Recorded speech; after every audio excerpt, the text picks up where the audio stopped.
Halo semuanya, kakak-kakak dimanapun berada di tempat pelayanan masing-masing. Kali ini kembali ketemu dengan saya di channel Litbang Pesat, mau membahas tentang teknik coaching yang selanjutnya. Pada kali ini adalah teknik coaching tentang goal setting atau penetapan tujuan. Buat kakak-kakak atau bapak ibu semua yang belum nonton video sebelumnya, tolong disaksikan, tolong dicek, siapa tahu bermanfaat buat kita semua.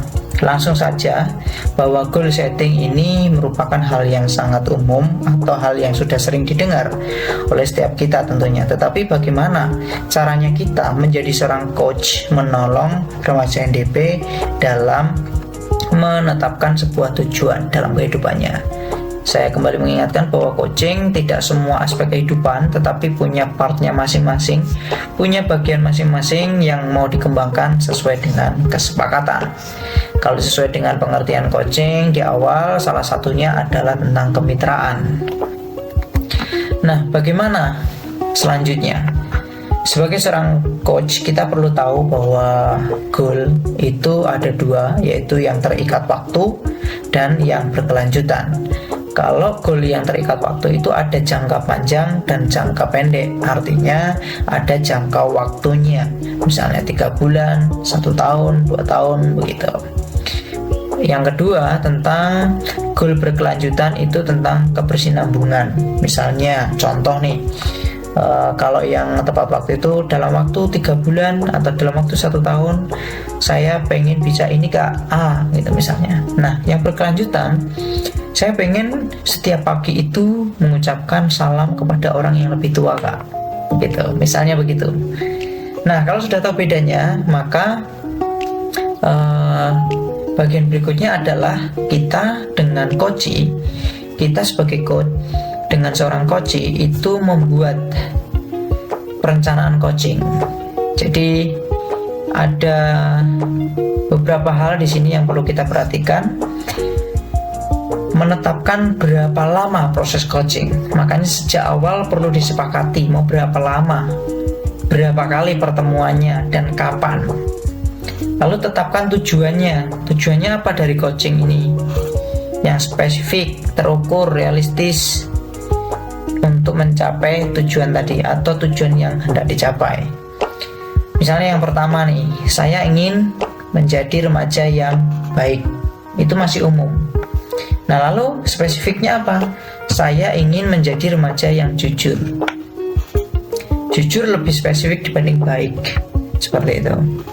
Nah, berikutnya adalah tentang terukur misalnya. Apa indikator kamu bahwa kamu sudah jujur misalnya? Yang kedua, apa kriteria dari kejujuran yang bisa dikatakan efektif? Artinya kita mengajak atau menolong coach untuk bisa mengukur. Ini kan indikator nih, karena ukuran ya. Indikatornya adalah apa indikator kamu kalau dibilang sudah jujur? Kriterianya apa? Tanda-tandanya apa? Nah, setelah diskusi semakin seru, remaja NDP itu sudah mulai bisa mempertimbangkan, menggali apa tujuan dari coachingnya. Selanjutnya kita menolong mereka untuk menilai dirinya sendiri. Seberapa yakin mereka dengan proyek ini? Misalnya dari skala 10 sampai 100, seberapa yakin kamu dapat mencapai tujuan ini? Kalau 100 itu nilai paling tinggi, kamu yakinnya di angka berapa sih? Gitu misalnya. Bahwa kamu bisa mencapai tujuan ini dengan coaching yang sudah kita sepakati sekian kali. Lalu seberapa realistis tujuan ini bisa dicapai sesuai dengan periode coaching kita? Kalau waktunya 3 bulan, tujuannya begini, realistis enggak? Seperti itu.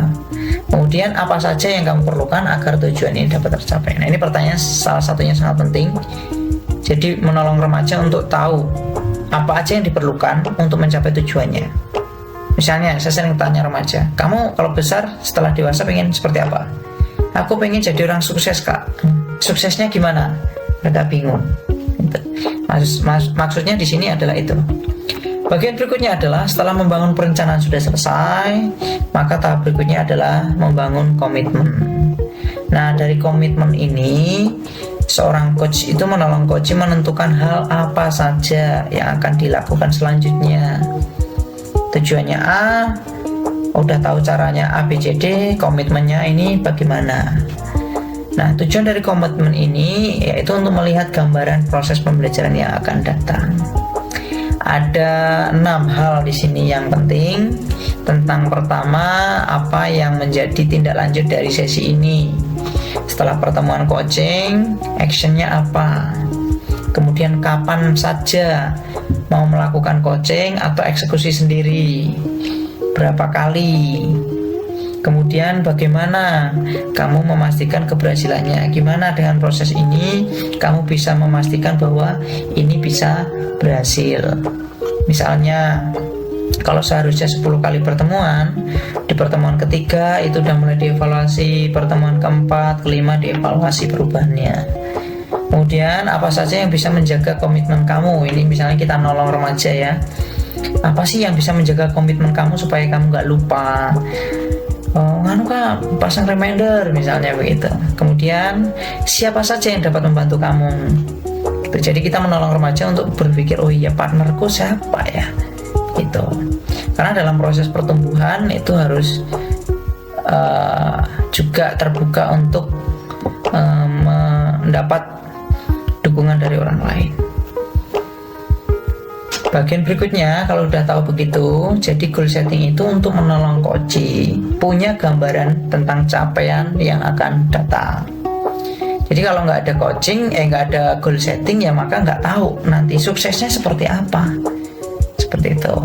Nah, biarlah kali ini goal setting ini bisa menolong kita kembali mengingatkan kita untuk menolong remaja punya masa depan yang lebih cerah, dalam proses coaching juga supaya lebih lancar dan yang lain sebagainya. Bye bye.